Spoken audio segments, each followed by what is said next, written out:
How long does a T-blade runner last? What was the original idea that led to T-blade we know now? Why do you just have big sizes? Small sizes like 36, 37 EU are never available.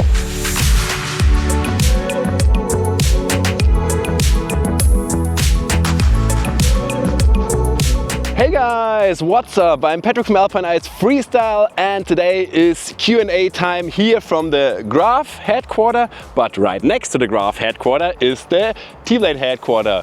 And in my back, the sales manager of T-blade, Julia Pasek. And the last days you had the opportunity to ask your questions on my Instagram account and on the T-blade Instagram account. And now we are starting to answer them. I'm going to start with the first question. You have to hold the camera, please. The first question is coming from Tim185MTBWE with a few points in the middle. You can see it, I'll put it in the below corner. Wann gibt's wieder M11 Kufen? When will there be M11 runners again?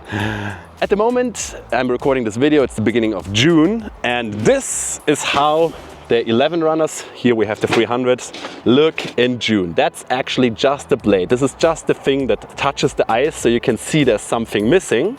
And by the way, I have another box. In this box, it's already pre-bent. I hope you can see it here on camera. So this is how the shape of the runner will look. So just the plastic is missing. So it will go to the company that makes those blades, that finalizes those blades, so puts the plastic to the runner. And this will happen, and we will have the finished runners somewhere in September. So to answer your question, when will there be M11 runners? Not just M11s, but all the runners you were asking for, all the runners that went out of stock in the last winter will be back in stock in September.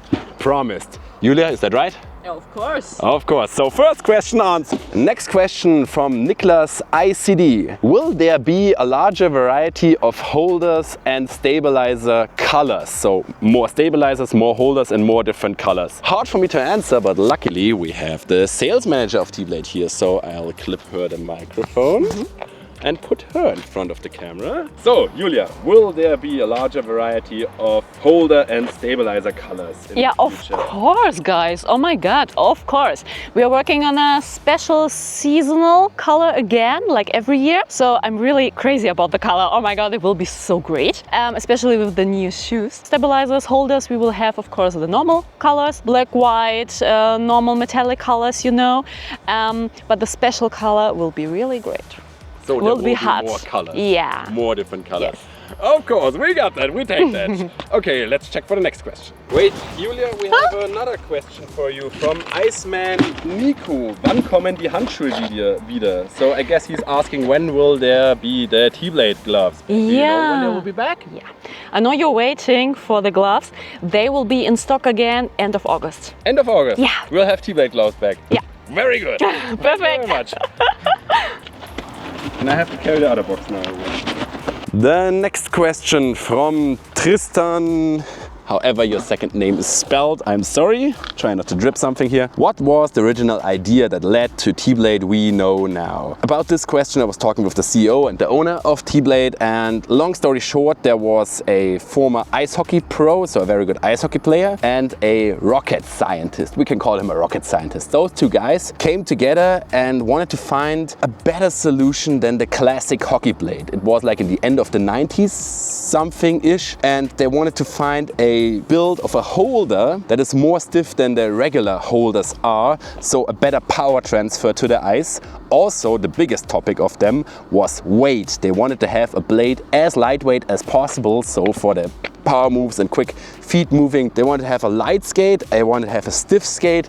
They just wanted to optimize a perfect blade for hockey playing. It was actually completely targeted to hockey playing, and the best thing they came up with was this circular design, so the holes that you now know in the T-blade, because they are way more stiff. So holes and triangles are very stiff, and the classic design of a holder is not that stiff. And to bring all of that engineering knowledge from a rocket engineer and the experience of a hockey player together, they developed the T-blade system, also with the exchangeable blades, because normally you have your skate sharpener at home, the guy who knows your perfect sharpening, and they also wanted to make that easier to give you the perfect feeling in blades all the time. And all of that together went to development of T-Blade, and it's been a few years and now nearly no hockey player is wearing T-Blade anymore. Why? By the way, it was developed for you. But freestylers are wearing it because the benefits of the light blade and of the precise touch of the interchangeable blades makes it perfect for freestyle. It was developed for hockey. It also is perfect for hockey, but also for recreational skaters that just want to have this light feeling, this light sensation on their foot,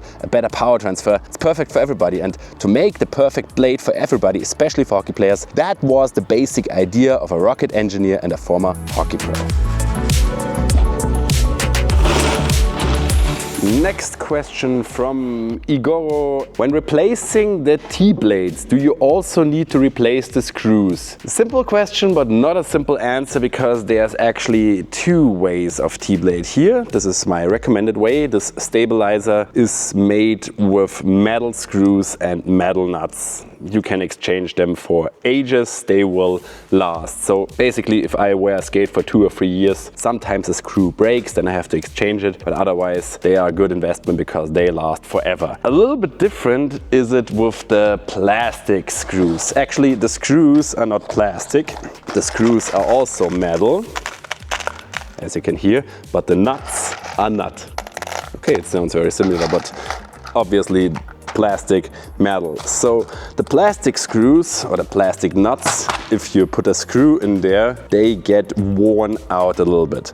The thing with T-Blade is it was designed for, was ist das englische Wort für Drehmomentschlüssel? I have no idea what the English word is for Drehmomentschlüssel, but I put it in here. So T-Blade was basically designed for this word. So the plastic is also designed for this word. So if you have this thing, then the screws will not break the plastic nuts. But if you use too much force, then the screw will get pulled through the plastic. I can't do it with bare hand, it's made for some force. But the plastic nuts, if you don't have this special screwdriver, they will last maximum for 1 or 2 exchangings. And if you have the screwdriver, still the plastic will get worn out and it will last for, if you do it very bad, you can exchange it just once and then you have to exchange the nuts. So my recommendation is avoid the plastic, order your stabilizers always with the metal screws. They are more expensive, yes indeed, but they will last longer and over time they might be cheaper. So the question, if you have to exchange the screws, should be answered by now. By the way, the sales manager is standing in the background. You can see her in the video texting with her phone. Yeah, when I'm talking, oh, whatever. Next question from Jamal161. Why do you just have big sizes? Small sizes like 36, 37 are never available. And it's very good that I'm standing right here next to this mess of holders. It's summer, everything is restructured, everything is clean. So this is why it looks like this. I have to say, the sales manager told me. Let's go back to the sizes. A size 37 has a length of, I guess, 236 millimeters. T-Blade does not have them. The smallest we have is a system length with the 4 holes, by the way, of 248 millimeters, which is a size 38, I guess. This is where we are starting. It won't get smaller than this because for the 248, you don't just need holders in all available colors that you can see here. So many different colors. You also need stabilizers in those different colors, and you need runners. And you have 9s, 11s, 13s, 15s, 18s, 21. So 6 by 3 because you need all the different SM and Ls. To make all of that possible, you have to invest 6 figures just for one size smaller. So 248, the next is 256, so this is 12 millimeters longer. So the next step would be 236. This is where just a 37, not even a 36 EU size starts. I have to go around with the numbers. And for that you have to spend 6 figures to make all of that possible. And that's not that easy because T-Blade is actually a very, very small part of the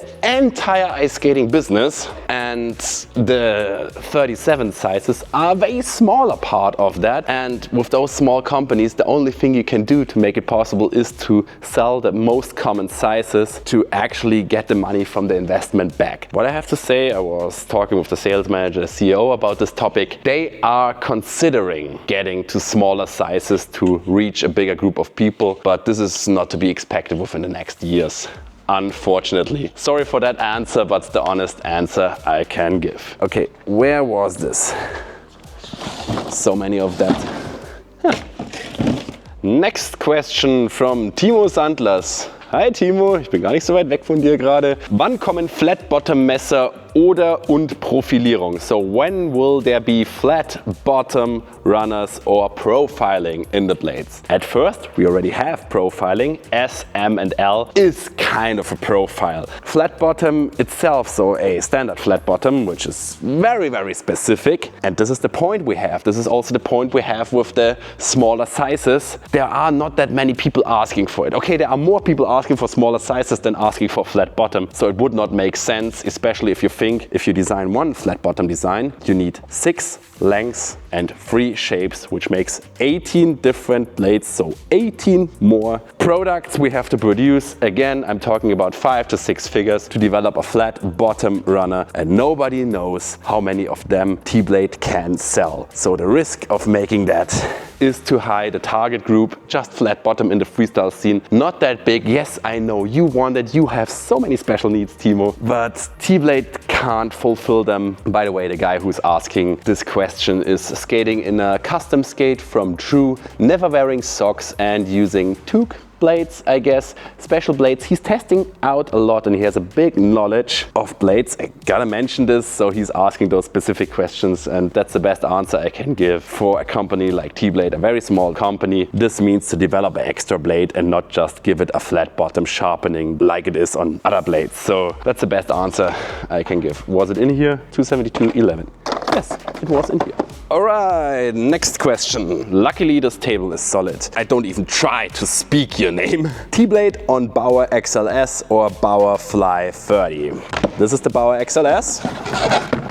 I had it in the test, pretty good for footwork, soft skate, and also if green is your color, this skate is totally green, also with the green stabilizers. This is definitely a nice looking boot for a acceptable price. This is one of the cheapest T-Blade skates you can get at the moment. But if cheap is not what you're aiming for, this is the Bauer Fly 30, and this skate is a beauty of a skate. I mean, all the skates nowadays are black, and this skate is black with the white accent here in the heel area and red on the inside. It's also a little bit more stiff, still able to do footwork, especially with those comfort edges here at the top, but it's just a way higher quality of a skate. And to be honest, even if I like green, the Bauer Fly 30 is just way more beautiful. Also with the red stabilizer and especially with the white runners. The white runners and this white accent here in the heel area, this is just a gorgeous skate. So if you're asking me, Bauer XLS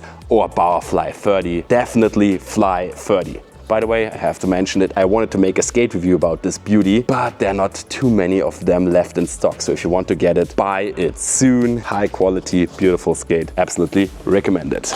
The next question from Sam Bell 1102. If I need to change my skate for a bigger size, can I trade my old skate in for a new skate? It would be nice if that would be possible, if you get some money back for your skates. I would really wish that for you, but this is just not possible. Skates that have been to your feet, this is a hygienic concern. Trading in stuff works with cameras and all kinds of gear. With skates, sometimes in hockey, they exchange skates from older guys to younger guys with the same size to give them around. But here, trading in skates would just not work. Unfortunately, if I can give you a recommendation, then try to sell them to younger freestylers who have a similar size and want to switch to T-Blade, or try to sell it on eBay or somewhere online, or probably if you have a local ice rink which has a board where you can share information, offer your skates there.